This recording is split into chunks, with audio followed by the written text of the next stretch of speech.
J'espère que vous allez bien. Aujourd'hui encore, on se retrouve pour une nouvelle vidéo et c'est du boom aujourd'hui parce que j'ai une très bonne nouvelle pour vous. Non seulement la bonne nouvelle, mais aussi une mauvaise nouvelle. Et tout ça, ça concerne les exemptions des droits de scolarité supplémentaires selon le programme d'études et la région. Et ce programme a été annoncé depuis ceux qui me suivent déjà depuis le mois de mai. Et il restait une information qui bloquait la plupart des étudiants internationaux à pouvoir commencer leur procédure de demande d'admission et puis tout ça là. Il s'agit de quoi? Les établissements concernés par cette exemption. Alors, dans cette vidéo, je vais vous montrer les établissements qui sont concernés et cela est officiel parce que c'est sur le site de l'immigration. Alors, sans plus tarder, nous allons entrer dans le vif du sujet. Mais bien avant cela, si c'est votre première fois d'être sur la chaîne, abonnez-vous, cliquez sur la cloche de notification et partagez également la vidéo pour aider la communauté Kanata à s'agrandir. Alors, rentrons dans le vif du sujet.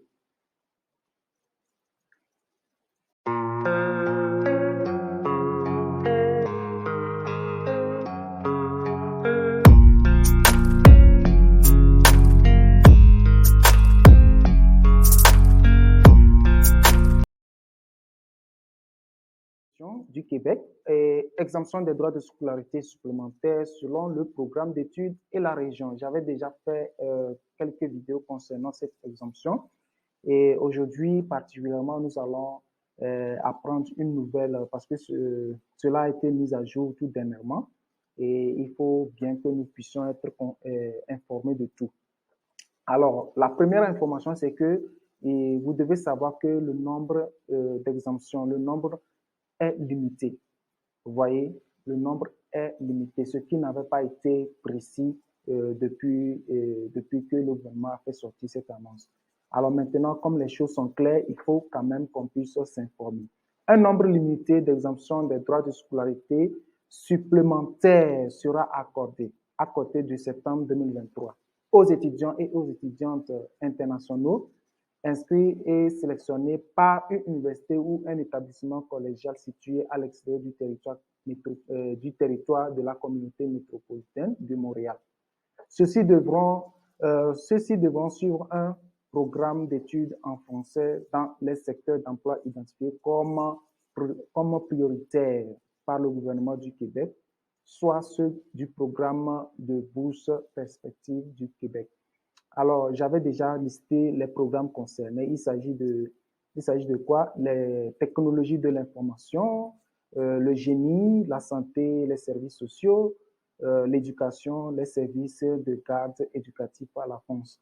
Donc, vraiment, restez jusqu'à la fin pour découvrir vraiment les établissements qui sont concernés et nous allons y arriver. Alors, restez scotchés.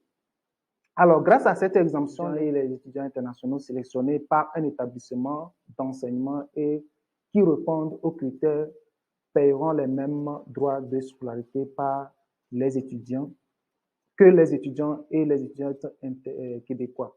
Cette mesure prendra effet à la session d'automne. Ce que je vous dis, c'est ça en fait. Cette annonce était sortie sans précision. Maintenant, on précise, on dit que d'abord, c'est les établissements concernés d'abord qui vont sélectionner ceux qui vont bénéficier de cette exemption. Ça veut dire que le nombre est limité.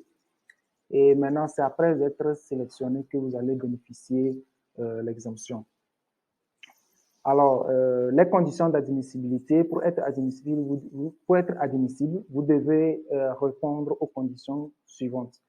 Et voilà, être une étudiante ou un étudiant international inscrit dans un établissement d'enseignement admissible, c'est-à-dire que vous devez vraiment être inscrit à l'établissement.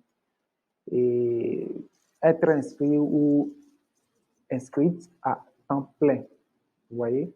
Et vos lieux d'apprentissage, campus et de résidence doivent se trouver au Québec, c'est-à-dire tout ce que vous devez faire, vous devez être résidé au Québec.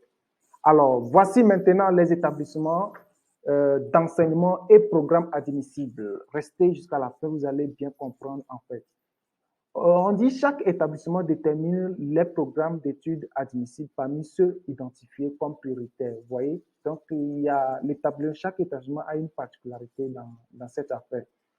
Donc, les amis, ne postulez pas tout simplement, mais restez vraiment vigilants par rapport à toutes ces informations. C'est vrai que ça a été une bonne nouvelle pour nous, surtout que les frais de scolarité étaient vraiment élevés.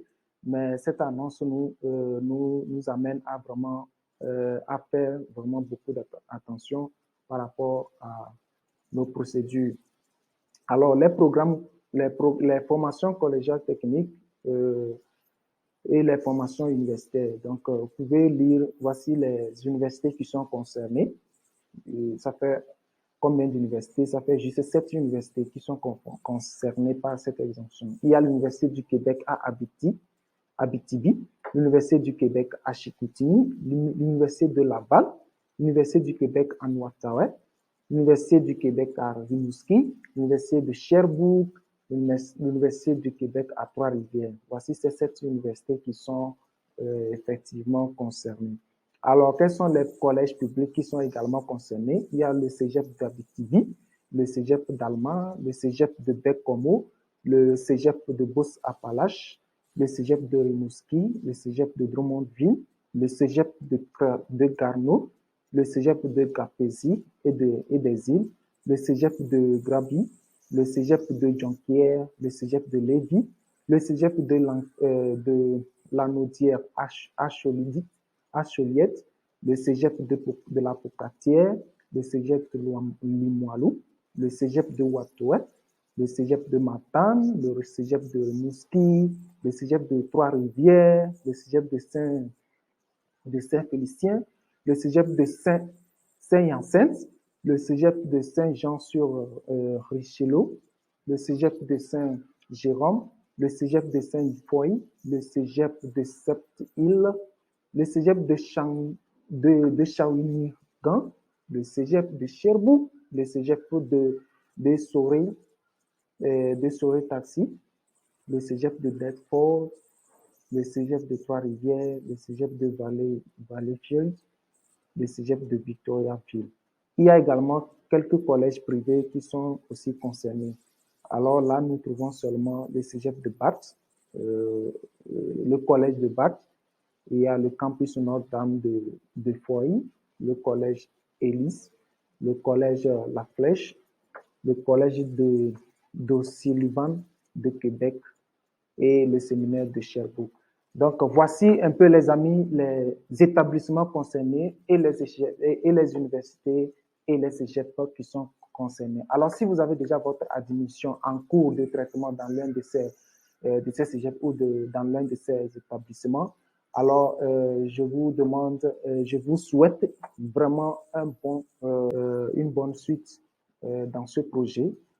C'est vrai que merci beaucoup et je pense que cette information va vous aider dans votre procédure, dans votre projet d'études et on se retrouve pour la prochaine vidéo. Ciao, ciao.